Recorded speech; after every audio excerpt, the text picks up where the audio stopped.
পয়লা বৈশাখের প্রথম দিনটা প্রত্যেক বছরই আমরা পরিবারের সঙ্গেই পালন করি। আর সেই পরিবারের সঙ্গেই বেরিয়ে গিয়েছিলাম প্রথম দিনের যাত্রা বা ভ্রমণ করার জন্য মা বাবাকে নিয়ে সঙ্গে নিয়ে।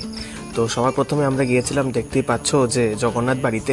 সেখানে গিয়ে ভগবানের দর্শন হয়ে গেল, সেখানে একটা পূজা পাঠও হয়ে গেল, একটু কোয়ালিটির সময়ও আমরা কাটাতে পারলাম পরিবারের সঙ্গে। তারপর এখান থেকে সোজা আমরা বেরিয়ে চলে গেলাম লক্ষ্মীনারায়ণ বাড়িতে, যেখানে ভিড় ছিল চোখে পড়ার মতো। সকাল থেকেই মানে ভোর থেকে কিন্তু ভিড় প্রচণ্ড ছিল। তো এখানে পুজো আমরা দিতে পারিনি, কিন্তু দর্শন করতে পেরেছি, দর্শন করেছি, একটু সময় কাটিয়েছি। তো তারপর আমরা সোজা এখান থেকে বেরিয়ে গিয়েছিলাম, এবং বেরিয়ে সোজাসুজি আমরা একটু সময় কাটিয়েছি এখানে, কিন্তু রোদের যন্ত্রণায় আর গরমের যন্ত্রণায় যদিও আমরা ভোরেই গিয়েছিলাম কিন্তু প্রচণ্ড গরম ছিল। তো তারপর আবার বেরিয়েছি, এখান থেকে বেরিয়ে আমরা সোজা চলে গেছি উমা মহেশ্বর মন্দির বা আমাদের যে আনন্দময়ী কালীবাড়িতে। তারপর এখানে একটু সময় কাটিয়ে আমরা আবার একটু মেলায় টুকটাক কেনাকাটা করেছি।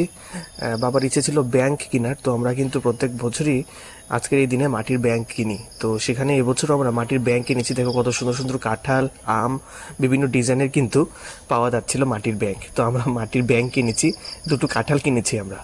তো গরমের যন্ত্রণায় থাকতে না পেরে ভাবলাম কিছু জুস খাওয়া যায় একটু।